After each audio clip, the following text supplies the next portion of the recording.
Turn up the dive, feel the vibe, get ready to ignite. Untold stories in the airways, flying through the night. Experience voices, tales so bold. Streaming live, the truth unfolds. Untold Radio Network, where secrets come alive. New episodes daily, the mysteries thrive. Great guests, super chat, it's a wide variety. Share and subscribe, join the side where truth can't hide. Aliens in the attic, UFOs in the sky. Cryptids lurking, oh my, oh my. Ghosts in the hallway, whispering your name. The paranormal, the unexplained. Become a VIP, get the inside scoop. Unlock the mysteries, be part of the group. Live streaming stories, they're talking to you. Super chats buzzing, join the crew. Untold Radio Network, the secrets come alive. New episodes daily, the mysteries thrive. Great guests, super chat, it's a wild member ride. Share and subscribe, join the side where truth can hide. So if you've got the guts and you want to explore, tune into the Untold, it's what you're looking for. From aliens to ghosts and all that's unseen. Untold Radio Network, where the world's mysteries convene.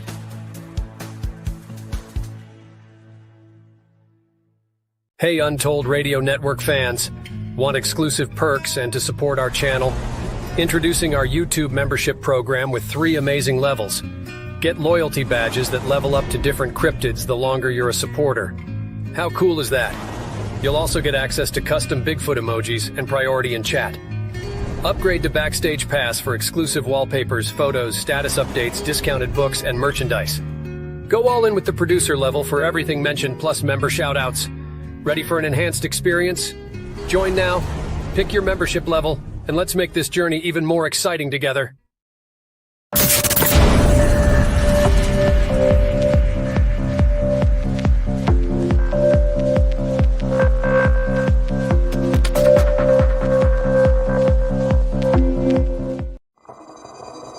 The paranormal, UFOs, monsters, mysteries. You're listening to Talking Weird. And now, from a cabin deep in the Northwoods, your host, Dr. Dean Bertram.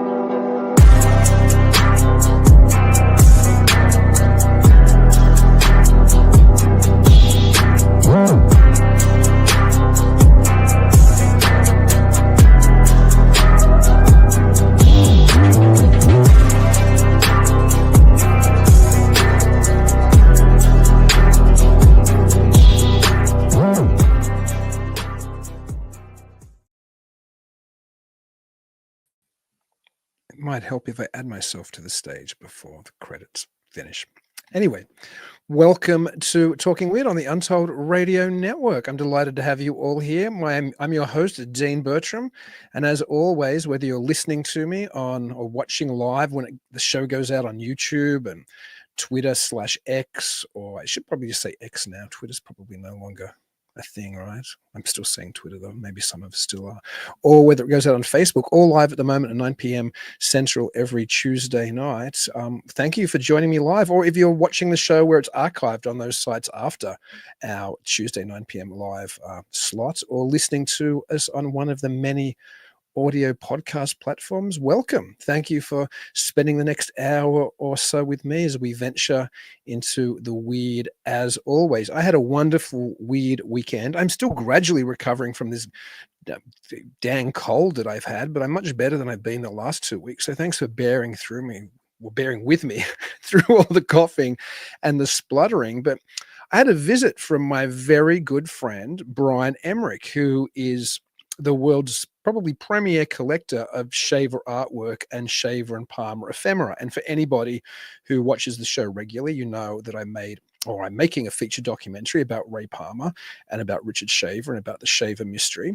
And Brian Emmerich has been a massive help, and he's actually on board now as a producer. And thanks to him, we have all kinds of wonderful I suppose, treasures within the film, and his incredible knowledge. And he lives in New York, and this weekend he came to visit with me, and so we went to Amherst, the town that Raymond Palmer and Richard Shaver called home for a number of decades, and we visited together Raymond Palmer's grave. So it's there in Amherst, in a cemetery there. For those of you who might be interested in watching, I put an image up on the screen at the moment, and there is Mr. Brian Emmerich on the left and myself on the right at the grave site, and Mr. Emmerich looking and touching Ray Palmer's headstone. And again, he's been an avid collector of this type of material for years, so it was wonderful to have him. A little bit more film news, a short segment of that film, as many of you know, just called The Shaver Mystery, which is about the wonderful, strange stories that Richard Shaver wrote and Ray Palmer published in Amazing Stories for a few years in the 1940s, which caused an incredible furor suit through science fiction because Shaver claimed the stories were true, and it was him having personal experiences with an underground alien race of beings called the Dero, who were the evil ones, or the Tero, who were the good ones. But that film, the short extract from the movie, just won another Best Documentary Award. I think it's its 8th Best Short Documentary win. No, it's 9th Best Short Documentary win at the Philip K. Dick Film Festival in New York this past weekend. So that's all the current Shaver news, which, thank you for listening while I share it with you. I'm always so excited about that. Interestingly, tonight's guest was introduced to me by Brian Emmerich, and Brian sent me via tonight's guest some wonderful books and magazines, which we'll be talking about. And I think everybody out there is probably going to want some of these because they're just phenomenal. So the guest, anyway, he's a pulp and pop culture historian who collects and writes about vintage men's adventure magazines and paperbacks published in the 1950s, 1960s, and 1970s. And he owns one of the largest and most complete collections of men's adventure magazines in the world. And since 2013, he has co-edited the Men's Adventure Library book series with Wyatt Doyle. And you're about to see why these men's adventure magazines are so important for the Fortean ufological, cryptozoological space that we all explore. So bear with me. And that series reprints, that Men's Adventure Library book series reprints classic men's adventure magazine stories and artwork. And they're gorgeous books. They're incredible. I've got a few of them now. And include over 20, he now has over 20 illustrated anthologies and art books, including ones that focus on the significant role that men's adventure magazines played in increasing and shaping public awareness of Bigfoot and other cryptid monsters. And that's titled the Cryptozoology Anthology. And it's amazing because back then there was no Art Bell, there was no internet. It was men's adventure magazines like Argosy, True, Saga. We'll be talking about all of these that really got the stories about what was happening in the cryptozoological world out there. It also features commentary by David Coleman, who's the author of the Bigfoot Filmography, and was named one of the best cryptozoology books of the year by Loren Coleman, the founder of the International Cryptozoology Museum, who most of you are probably very aware of. And in 2021, our guest launched Men's Adventure Quarterly magazine. And my goodness, it's a gorgeous magazine with graphic designer and head of Pulp 2.0 Press, Bill Cunningham. The latest issue, which is Men's Adventure Quarterly number 11, which I have, that's Brian Emmerich sent it through to me via tonight's guest. It features classic UFO stories and artwork published in men's adventure magazines in the 1950s, 1960s, and 1970s.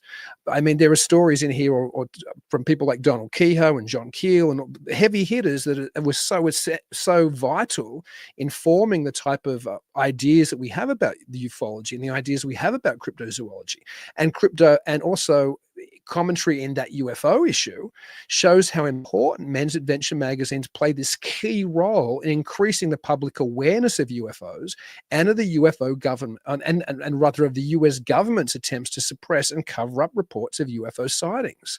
So I'm just incredibly excited and delighted to welcome to Talking Weird the creator of these books and tonight's guest, Bob Deis. Hey, Dean. Greetings. Is it Dice or Dace? It's Dice. It's it's an old German. EI makes I sound. That's what I thought. Hey, first of all, I want to say congratulations on the Shaver Mystery. The great reviews we're getting for that. I can't wait to see the whole documentary. And thank you so much. I think you've seen the short, right? I'm pretty sure you've seen the short. Great. It's fascinating. I actually knew very little about Ray Palmer. And so it's really cool. And We also, actually, the other thing is, it's Brian Emmerich. It's a small world. Brian has contributed. He's a collector of illustration art as well, and he has given me photos of some of the art he's collected that I've used in my art books, including one featuring art by illustrator Ron Lesser, who's one of the great paperback cover illustrators. So thanks to Brian. Brian's collection, I've actually visited him in New York. His collection of all things Shaver and Palmer, but also all things pulp arts is phenomenal. Like it's like going to a museum when you visit Brian. It's pretty spectacular. I'm jealous. I'd like to see it. You should. I'm sure he'd love to have you there one day. You should make a trip to New York to go and visit him. It's a trip very well made. And it was wonderful to finally have him here this weekend, because without him, and without also Richard Toronto, who is the author of perhaps the greatest book about Palmer and Shaver, War Over Lemuria, and a number of other books about Palmer and Shaver, this documentary wouldn't be possible. It's men like this who were already collecting and, writing about it, and who were in this space long before I was able to, kind of squeeze in here. So I'm delighted to have them involved. And I'm delighted to talk to you today, because you're doing phenomenal work preserving and capturing and reissuing. And I might just say too, and I'm not just blowing smoke, your magazines and books are some of the most gorgeous pieces of literature that I've held in my hand in the longest time. They're so attractively put together. The illustrations alone are amazing.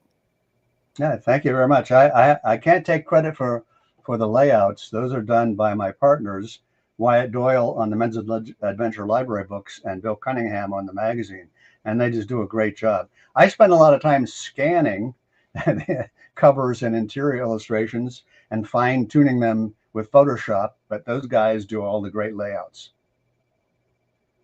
Well, they all do an amazing job, and you've done an amazing job of collecting this material. What brought you into this space? A few of my shelves, they're like 2 rooms full of shelves like these, thousands of issues of Men's Adventure magazines. It's incredible that you have so many of these. And it's interesting, as I was saying, how much, and it's obviously something you're even more aware of than me, but how much of the early days of ufology and cryptozoology, the news and the stories were really shared via these magazines, right?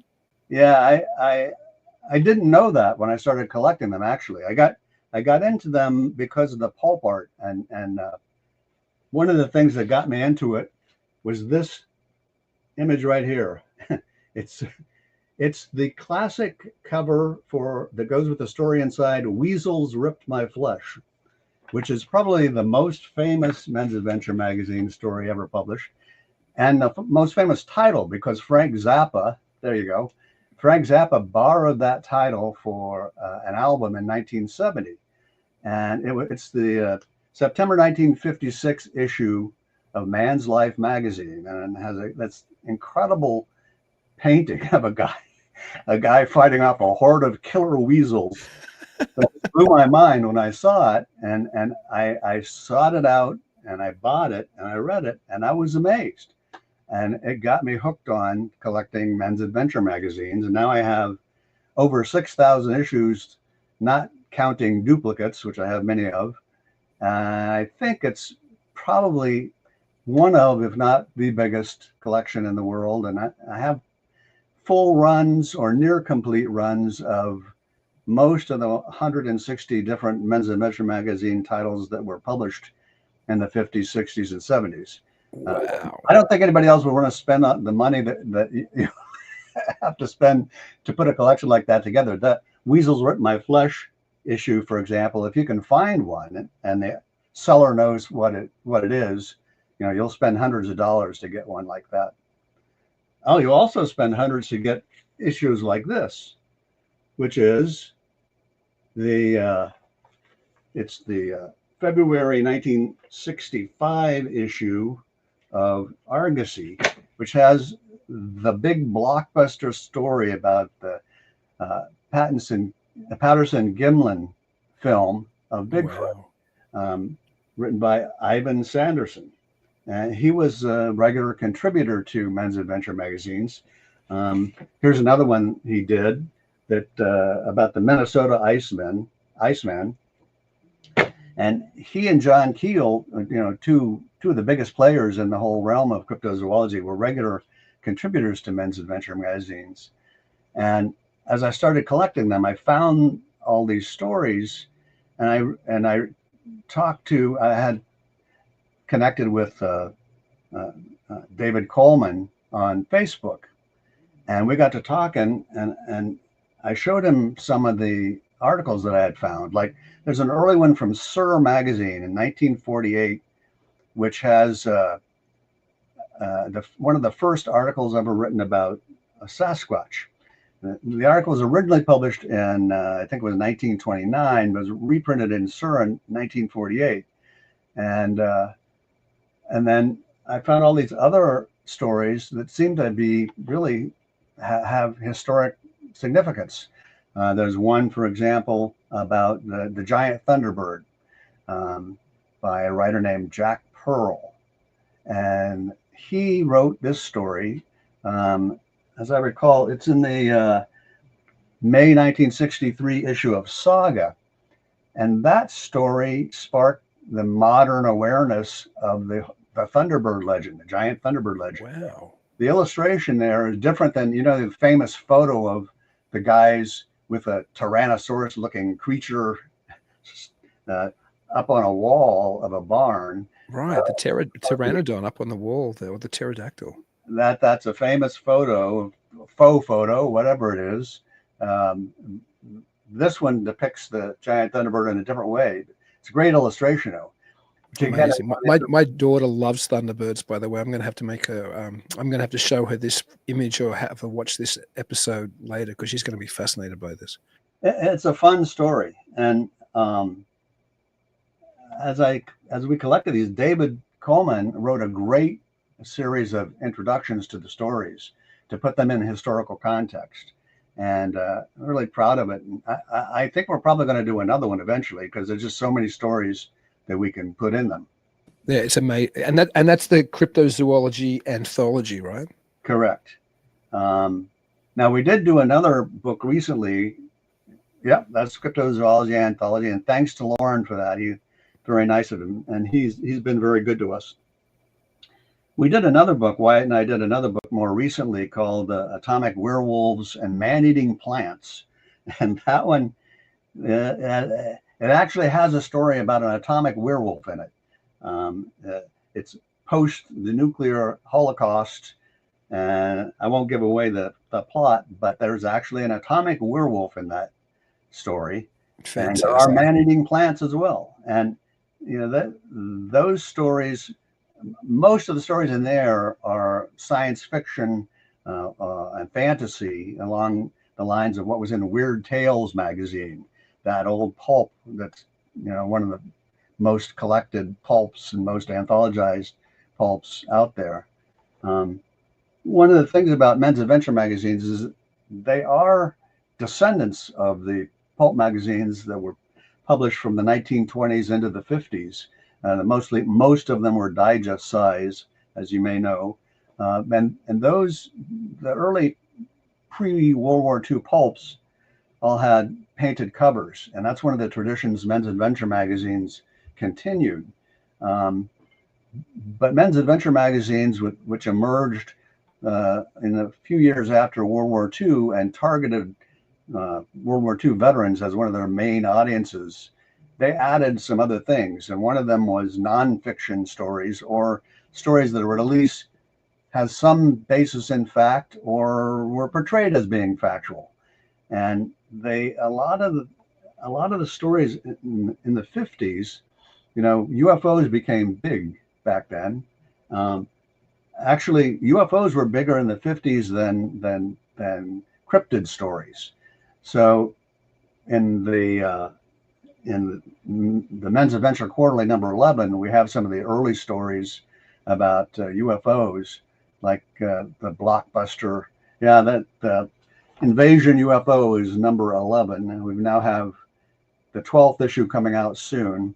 And one of the first stories in there, actually, it is the first stories, by Donald Kehoe, and it came out in the in True magazine in 1950, and there was the cover of True at that point, and that issue in January 1950. You can hold that up again if you want to. I was blocking Sure. the True cover with the insert from the magazine. This is actually the cover of that issue in January 1950, and this is Donald Kehoe, who, if you're folks who are UFO fans, know he became, the major expert on UFOs, and his article in the Crew magazine that we reprinted was a blockbuster. It was one of the first stories to the flying saucers are real. It was one of the first stories to make the case that the government was trying to cover up UFOs, trying to cover up sightings of UFOs, trying to make people think they didn't exist. And that got nationwide news stories, that True magazine story did. And it kind of blew the lid off of UFOs. It came a few years after the first sightings were reported, but Ken Arnold's sightings in Washington. But it started a whole trend of stories that complained about government cover-ups. And one of the other ones we have in there in this issue by Sean Keel, it's called UFO Agents of Terror. And that is one of the first stories to talk about Men in Black. In fact, it's John Keel, who was probably most famous for writing the Mothman prophecies. He was a regular writer of stories for men's adventure magazines, and he wrote stories about cryptid creatures and UFOs, dozens of them. And UFO Agents of Terror in the Men's Adventure Quarterly number 11 is one of the stories that popularized the phrase Men in Black and the whole concept of Men in Black who would go around trying to silence people who said that they had seen UFOs or met with aliens. Yeah, that magazine's amazing. I actually have a copy of it right next to me here. It's so great. I love that kind of stuff. I mean, and you don't find it if you look in the mainstream magazines back in the 50s, 60s, and 70s, you don't find those kind of things much. You find some. Men's adventure magazines played a key role in a lot of different areas, and they glommed onto things that were happening culturally, and they published stories that were of interest to the men who read them. And those men were not readers of Playboy. That's a whole different genre, sometimes called bachelor magazines, that focus primarily on nude photos of women. The men's adventure magazines were targeted toward veterans, military veterans, guys who were hunters, lived in rural areas, guys who were blue collar workers in cities, not executives who were trying to learn the latest fashions for men, things like that. Now they did have lots of girly photos, but they were pretty chaste compared to Playboy. They didn't have, and up until the mid 70s, they didn't have topless photos even. Eventually they got topless photos, and then they went even further because they were trying to compete with the Playboy and Hustler and those kinds of magazines. But by doing that, they kind of put themselves out of business because they had more and more nude photos and less adventure stories, less and less stories about UFOs and cryptids and action adventure and war stories that men like to read.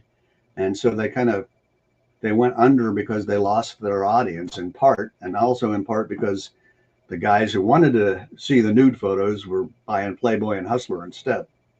So by the late 70s, men's adventure magazines had pretty much disappeared and been forgotten. What kind of position did they hold in the market compared to things like Fate magazine and Search magazine? Was it a similar space, or it seems like men's adventure magazines seem to be slightly more exciting in the adventurous kind of, rough and tumble way? But I suppose there must have been some lap over with Search and There was Fate. probably some overlap. I don't know what the distribution was for Fate, for example. I know in the men's adventure magazines, there were kind of three levels.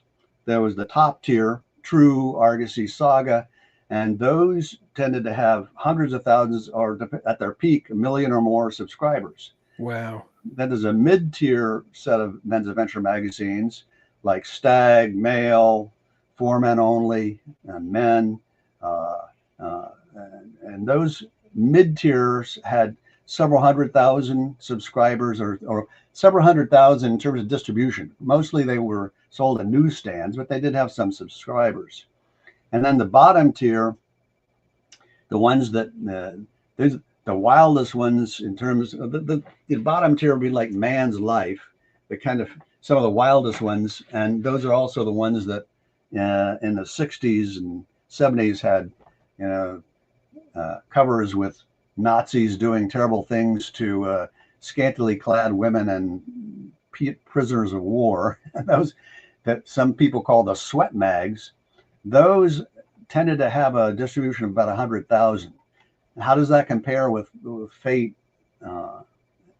I think that those lower tier ones might have competed with Fate and with Search, but the ones where you were saying had subscribers of 1 million, I mean, that would have so far outstripped Fate and Search, it wouldn't have been funny. There must have been some overlap. I have tried to figure out who were the readers of those different tiers, and it's a little hard. That I'd say my father, I remember, I grew up I was born in 1950. And I grew up I was a kid in the 50s and a teen in the 60s. I didn't really pay attention to men's adventure magazines, but I knew my father had some because I would see True and Argosy at home. I didn't see any of the lower bottom tier magazines, the sweat mags, but I didn't really pay much attention to them. You would see them sometimes in barbershops. You find a lot of guys who grew up in the 50s, 60s, and 70s like me who will say they saw them in barbershops. I don't know why they were so popular in barbershops, but they would be sitting around and guys would read them while they're waiting to get their haircut. But maybe Fate and Search had more of it wasn't called the New Age then, but there was certainly, if you look at the advertisements in there, that might be a clue. I know a lot of the advertisements in things like Search and Fate, among other things, they might have ads for the Rosicrucian societies, or, that you get a lot of those same ads, yep. Oh, okay. So there must have been some crossover of marketplace or buyers then. That's interesting. I expect there may be, because a lot of the ads in the men's adventure magazines, and probably in Fate and other similar magazines, were sold by ad packaging companies who would sell a package of ads to magazines for their clients. And, the bodybuilding ads and all kinds of weird stuff, guns, X-ray glasses, stuff like that. A lot of those showed up in comic books too. Right. I mean, maybe I suppose that was a type of cheap direct marketing to advertise in magazines. Maybe one of the only ways you could direct market, other than perhaps, the growth of television, which would have been competing at that time as well. That's an interesting question. Do you think TV impacted eventually the popularity and the sales of these kind of magazines? Was it something, because obviously it's coexisting with television for a period there? No, I'm not sure. It's hard to reconstruct the history of these things. A lot of the editors and writers who work for those magazines are gone now. I had the good fortune when I started out collecting. It was about 2004 or 2003. I saw this book called "It's a Man's World."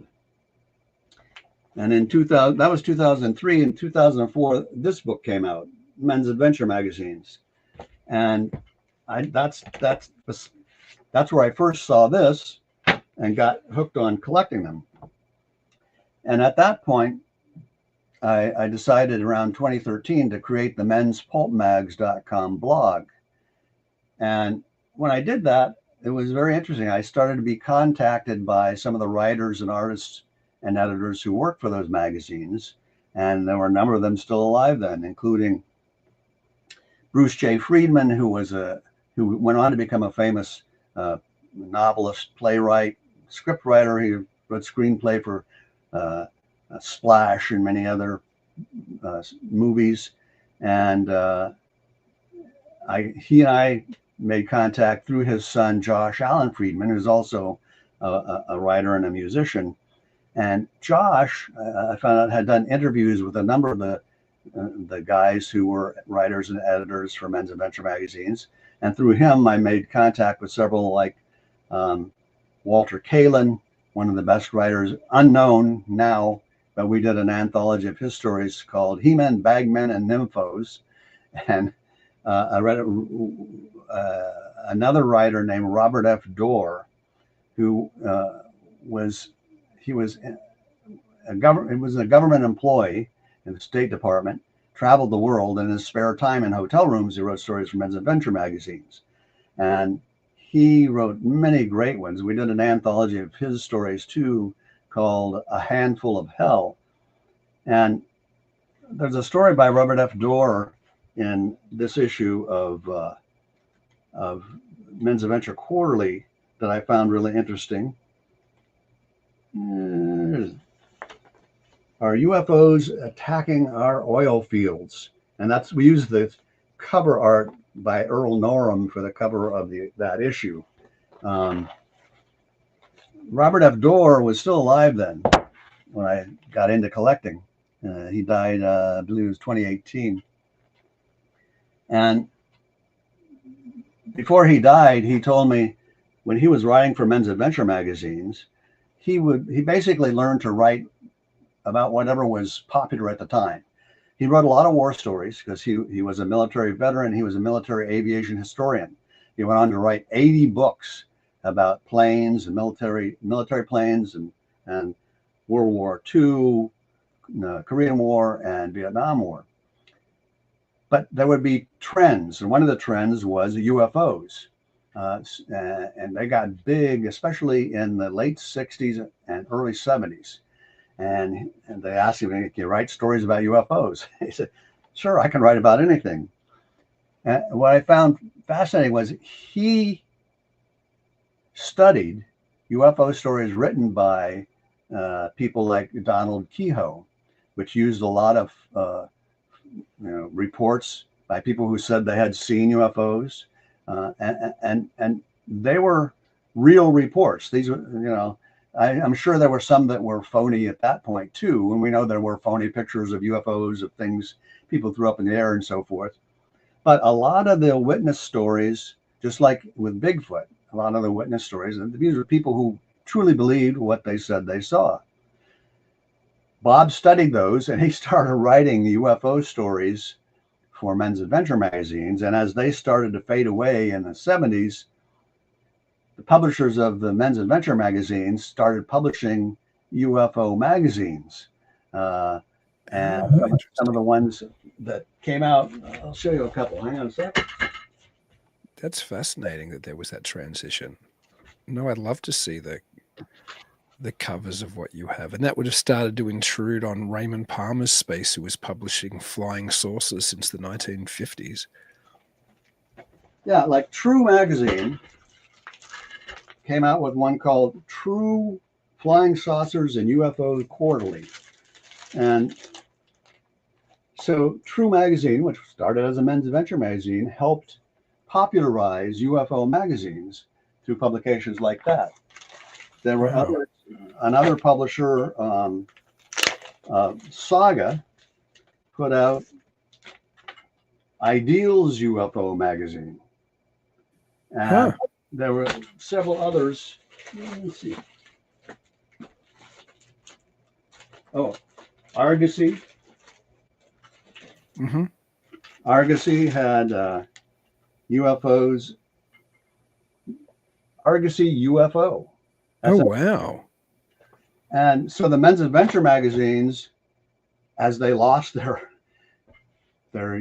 previous audience, started to focus on publishing UFO magazines and created a whole new audience and increased awareness of UFO stories that way. And Bob told me he wrote both serious stories for those magazines and some that basically just made out of whole cloth, but he often wrote them, like the one we have in the Men's Adventure Quarterly number 11. If you read it, it's a whole series of anecdotes by that supposedly, true reports of flying saucers by different people, and from some in Africa, some in the United States, various places in the world. It sounds totally true. I know in this case, Bob made it up from whole cloth, but he also wrote stories that were based on real reports, that you could get from, documentation from Project Blue Book and so forth. That combination of both truth and invented tales or fabricated tales, it's fascinating because I think ufology has long struggled with what is true and what's not true, and those type of things, I suppose, only help to further that kind of muddiness. But at the same time, I mean, as people like perhaps Gray Barker and John Keel and Jim Moseley, those great ufologists of yore, would have said, it was kind of part of the pattern, really, that there were hoaxes, and it was all part of the same thing, which was developing this modern mythology. Yeah, Keel was a master at it. I mean, when he was researching the Mothman prophecies, he heard from a lot of people he was talking to there. That's when he first started getting interested in the Men in Black, and he started reading more and more about these reports of Men in Black trying to silence people, and that's when he got more interested in that, I think, than anybody. I think he popularized Men in Black. Of course, the movie made it famous, the movie series. But That's true. I think he really people believed that there were men from the government trying to silence UFO sightings. People who said that. Yeah. Did you ever get to talk to Keel or to meet Keel when you started republishing or getting interested in some of this? No, I'm afraid not. I wish I could have, but I didn't. Yeah, the other thing that it's hard to sort out fact from fiction is things like this. The Minnesota Iceman, okay? Bernard Hevelmans, I'm not exactly sure how you say Hevelmans, as you know, and Loren Coleman was a friend of his, and Ivan Sanderson. Ivan Sanderson, yeah. He wrote a book about him, didn't I, as I recall, about the Minnesota Iceman. And, that Ivan Sanderson and Hevelmans basically believed it probably was a real creature, even though it was being shown in a big block of ice at carnivals and so forth. And it has now, most people think it was phony somehow, but they did not. And they were the ones who got to see it up close and studied it, measured it, and took photos and things like that. And then they also believed later on that the original Iceman's body had been replaced by a fake, and that's why it seemed to be fake. It's hard to figure it out. Look at the Shaper mystery. How many people, thousands and thousands of people believe things that were published by Ray Palmer about the underground civilization and so forth. Very true. My guess is that probably that's not true. But a lot of people believe it, and it's understandable. There are so many things, if you look back in history, that turned out to be questionable, that I'm not surprised that so many things seem believable. Bigfoot sightings still today. it's unfortunate that still we have no irrefutable photos, no irrefutable body, etc. But, you know, I want to believe, I also want to believe in UFOs. And I haven't given up the idea that they could be real.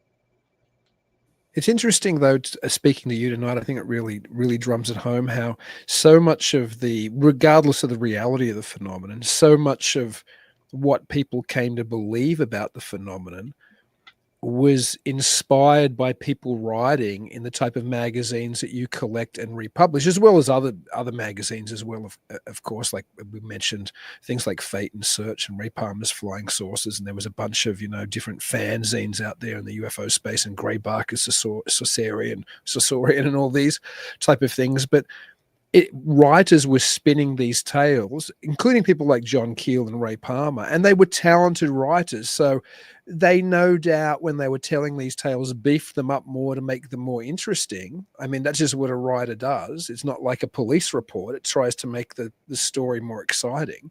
And if you were pitching a story about Bigfoot to Saga or Argosy or any of these magazines, you would do what Ray Palmer always used to tell his own writers to do, and that was throw another body through the skylight if things are getting boring. Like, you make it more exciting, whether it's fiction or whether it's, you know, partly true. So I'm sure a lot of what we believe today became so powerful and affected us so much because there were these talented writers punching out the stories, the type of magazines you collect. And that's one of the attractions, I think, of men's adventure magazines and magazines like Fate, science fiction pulps, and so forth. Escapism. I mean, it's fun to read stuff like that stretches your imagination. That's action and adventure, aliens, scantily clad women, stuff like that. You know, it's fun. Exactly. Escapism. I mean, that for me, it's still fun to read the old magazines, and sometimes things happen that make me have second and third thoughts about what's real and what's not. We had a story in Atomic Werewolves and Man-Eating Plants from a men's adventure magazine called C, and it was published in 1961. Yeah, that's it. The Werewolf and the Cowboy. And that's not one of the best illustrations from men's adventure. It's creepy, though. I like it. It's so weird. It's pretty creepy.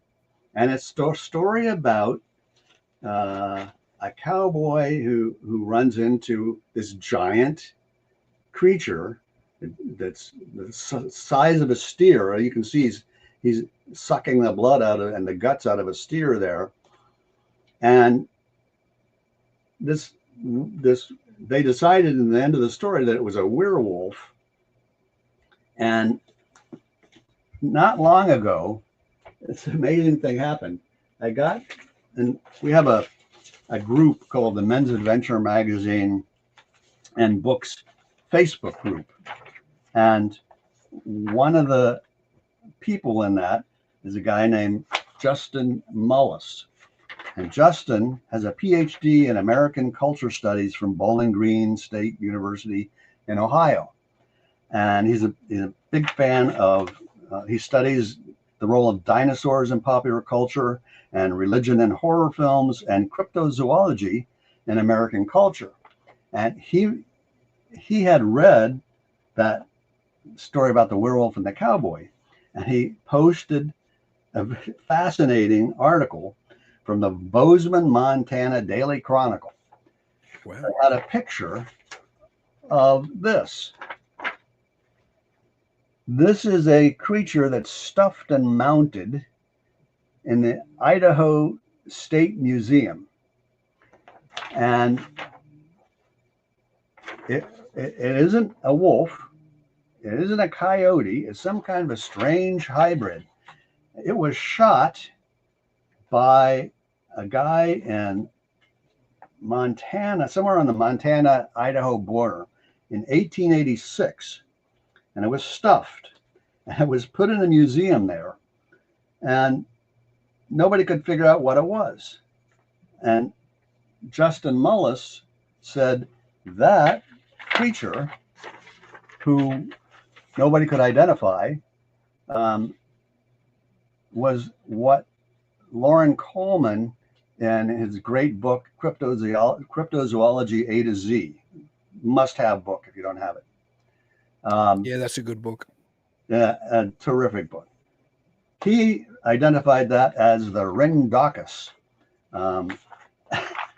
aka, what was the other name? Oh, there's an Indian name for it. He said there was an Indian name, the Shunka Warakan, or the Ringdocus, and it was apparently, there were legends about the Ringdocus out west in Idaho and Montana about a big creature that would kill humans, mostly killed livestock, but it would kill humans.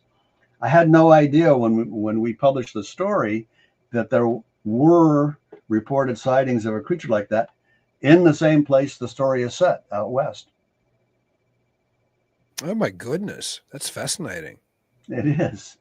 And the article in the Bozeman, Montana Daily Chronicle has a picture of the grandson of the guy who shot the creature that is now in the museum. And it's like it creates a whole new layer of interest to me for that story. Indeed, that's fascinating. Then you start to get that kind of physical evidence that everybody always wants for these stories. Now, I will say that the creature that was stuffed isn't as big as a steer, like the one in the illustration. So whatever it was, and I'm guessing it was some kind of a hybrid creature, but I'm not sure. There might have been wolf-coyote hybrids or wolf-dog hybrids back then, too, like there are now. It's funny. You might appreciate this story. I live outside of a town. Like I'm not in a town. I'm outside of a town in central North Wisconsin.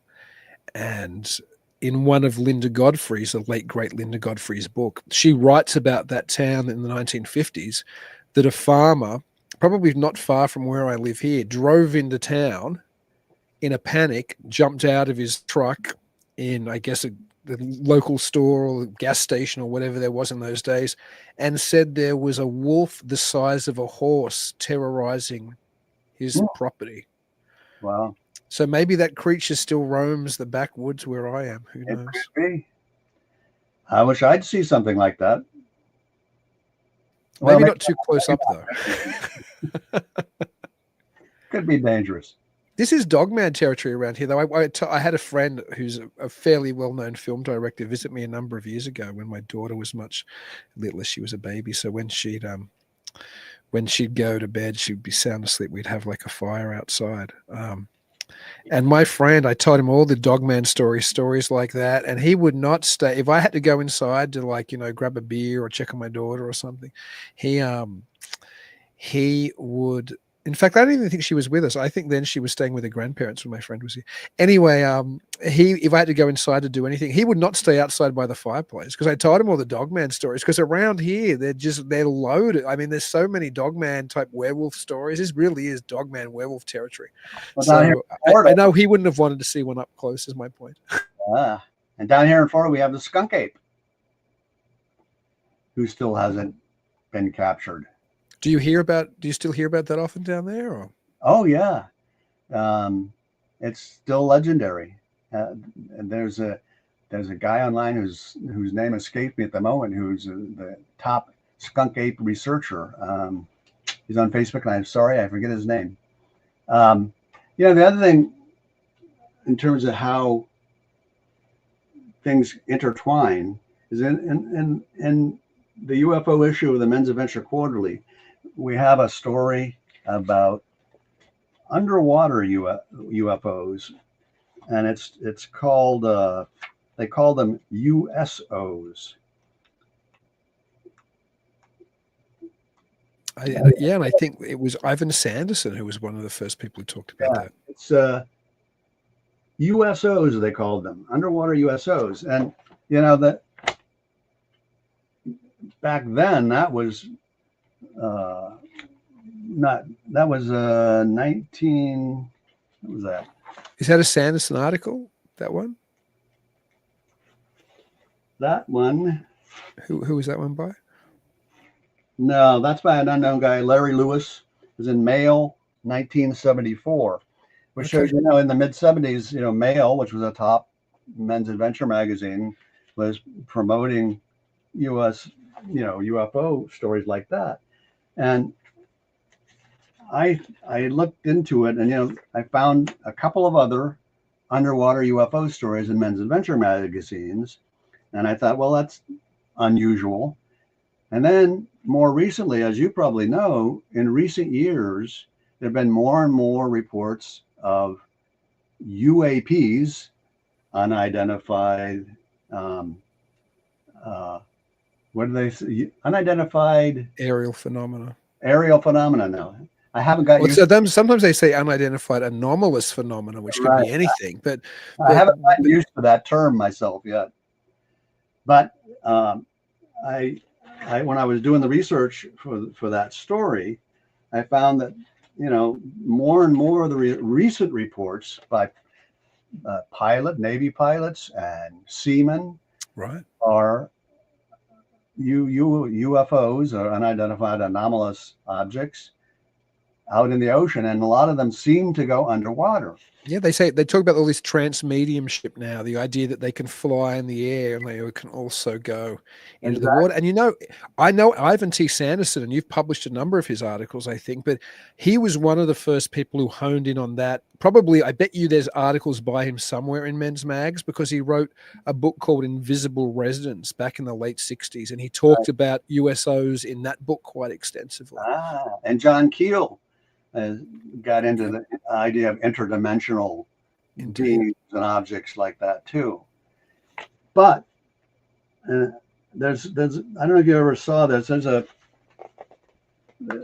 a Navy admiral, former Navy admiral, and his name is Rear Admiral Tim Galladay, and he wrote a white paper on there it is. Beneath the surface, we may learn more about UAP by looking in the ocean.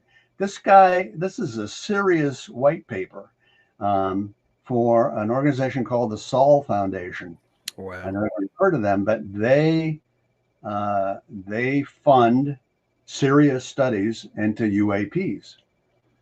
And Gallaudet, who's not a guy who, you can criticize for being flaky.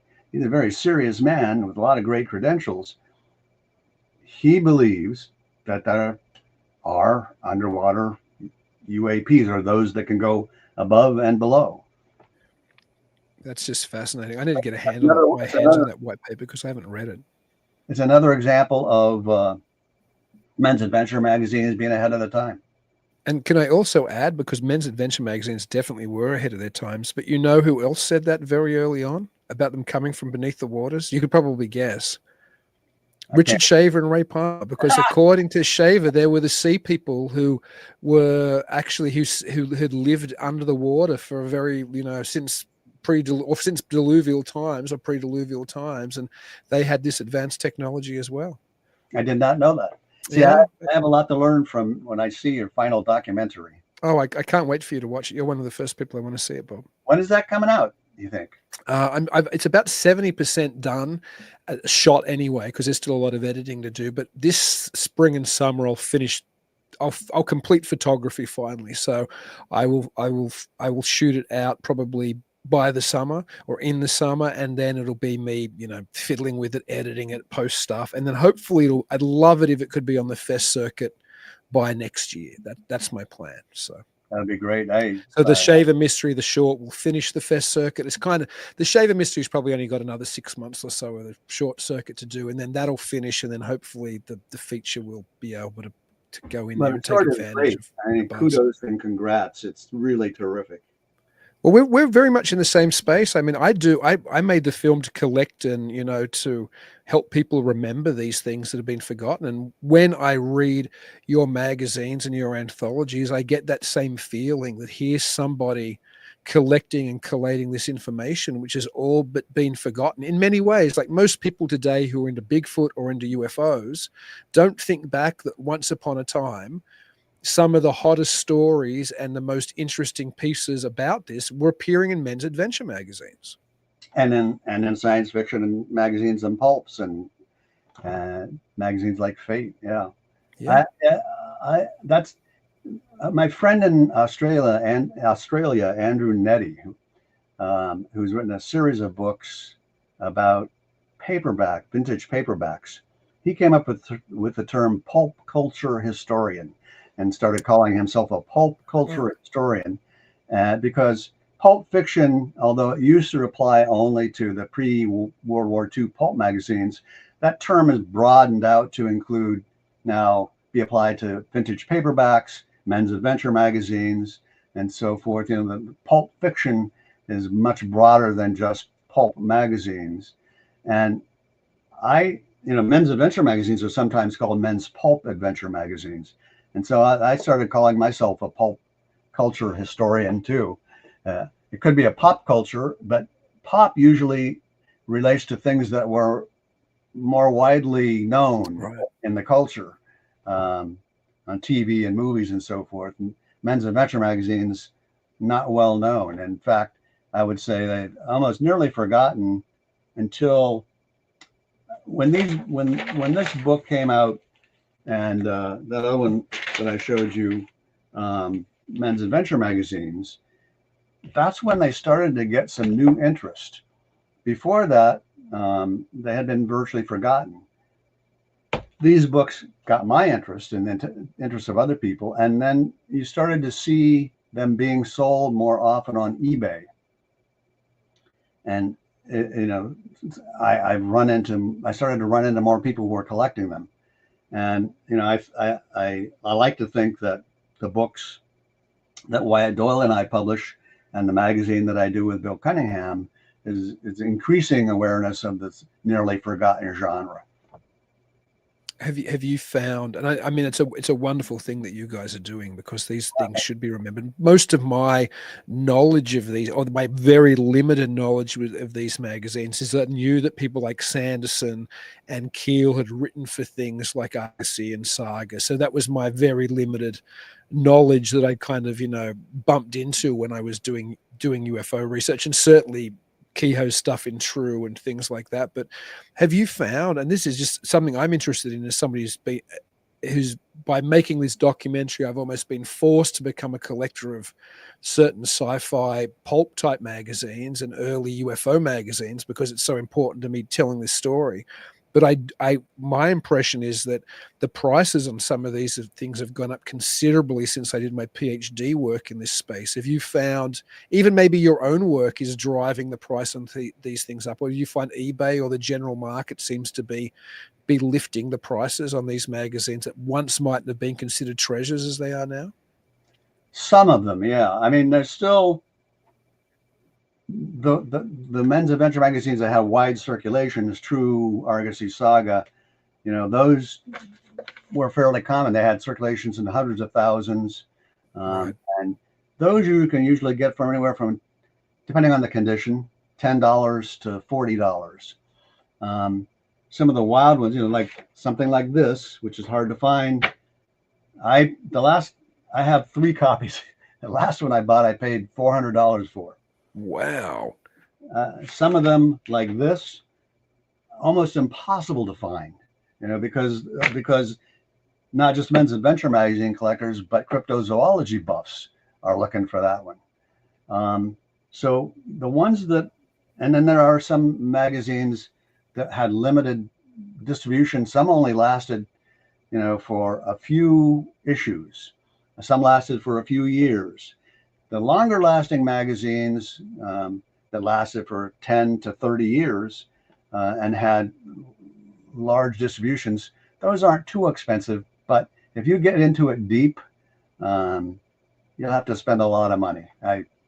That's one of the reasons I started publishing books in the magazine, so I could try to make back some of the money I've spent on my collection. Well, it's great too, because then people can experience some of these magazines also without having to go out and pay collectible, prices for the original ones. I mean, I'd love a copy of that Argosy. About if you could find a copy of that, the one with the Patterson Gimlin film on the cover, what kind of price would you be paying if you were able to find one? I'd guess 400 or so. Wow. Maybe more if you can find one. It took me a while to find that one. There's still some that I don't have, that I've been looking for years. And there's others that are rare, like some of the early James Bond stories were in Argosy and True. Huh. And those are extremely hard to find. But one of the things about the books and magazine that I co-edit, it is a good way to get into them because they're curated. We pick what we think are the most interesting stories, or the best written stories, or stories that have the best artwork, or that have some relevance to the theme we're talking about, whether it's cryptozoology or UFOs, or in that case is weird stories, horror and science fiction stuff. So we curate them, and we'll take things from anywhere from 10 to 20 different magazines, the best stories, and put them in one book or in one issue. And so that saves people a lot of time and money.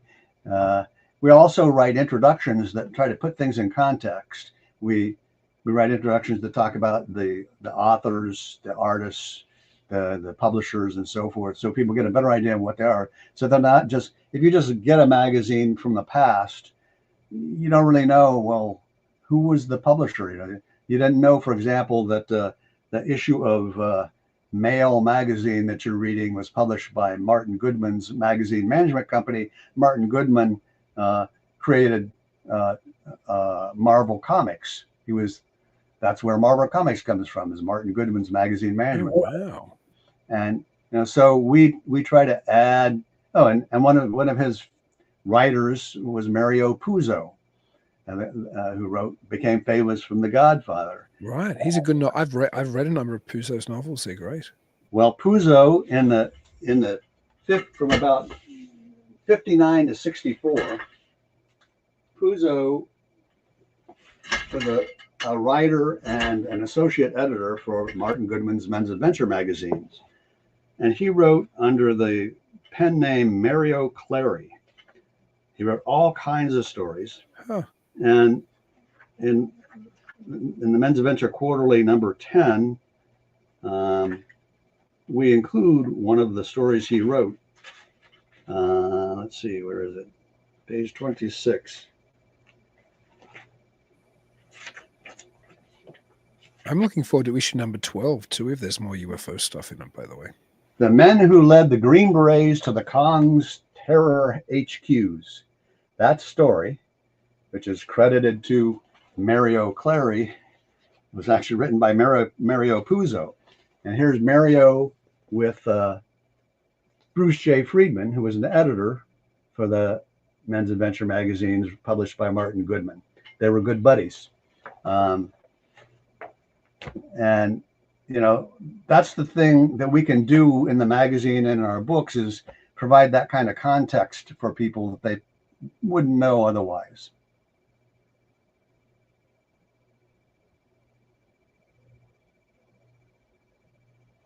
I lost you. I bumped my mute button. But thank you for telling me. Otherwise, I could have rambled for half an hour. I was so impressed when you sent me books. I think Brian Emmerich had ordered one of them for me via you, and it came signed by you and with a note from Brian that you included. And then I was like, these are incredible. And then I think I ordered another one, and then you sent me another one. And they're just such incredible books. Like I'll be honest, I have a lot of authors on this show who write like amazing books, and I'm always like, yeah, people should get these books. But people, particularly in this space, who are interested in, I know so many people on this network are interested in cryptozoology. Like your Cryptozoology Anthology book, it's such an absolutely gorgeous book. Like people would just, like me, they'd fanboy out when they got it. And if you're somebody who's you're in the UFO space like I am, the Men's Adventure Quarterly issue 11, the UFO issue, is just it's just phenomenal. It's one of the most beautiful magazines, in total honesty, I've ever held in my hands. Like I love it so much. I'm honored, sir. Thank you. So how maybe let people know how they can how they can acquire these books and magazines? Where do they buy them if they want to get them? All of our books and the Men's Adventure Quarterly are on Amazon worldwide. And if you look under my name, Robert Deis or Bob Deis, you'll find them. Robert Deis is what you usually find them under, DEIS. And Men's Pulp Mags, they're showing that website. When my website is working today, it was having a glitch, but usually you can buy them directly from me on my menspulpmags.com website, or via my eBay listings, where I'm a Subtropic Bob. But if you just Google if you search for the names of the books or the Men's Adventure Quarterly on Amazon or on eBay, or just Google it, you'll find them. They're out there. Bud's Art Books is another seller. And there's some other indie booksellers that sell our stuff, but most people probably buy them off Amazon or eBay. But you'll sign them if they go directly to your website. You'll sign the book if they ask. I do, and I'm happy to write almost any inscription that people want me to write. Well, I can't thank you enough for coming on. You're an amazing guest. Thank you so much for visiting with me, Bob. It was awesome. Sir. I appreciate it. I thank you for your interest and your praise, and I can't wait to see your final documentary. Oh, you're way too kind, and I'll be here after the show finishes if you want to wrap up with me. But until I talk to you, Bob, and until I talk to everybody else out there, please keep it weird. Adios.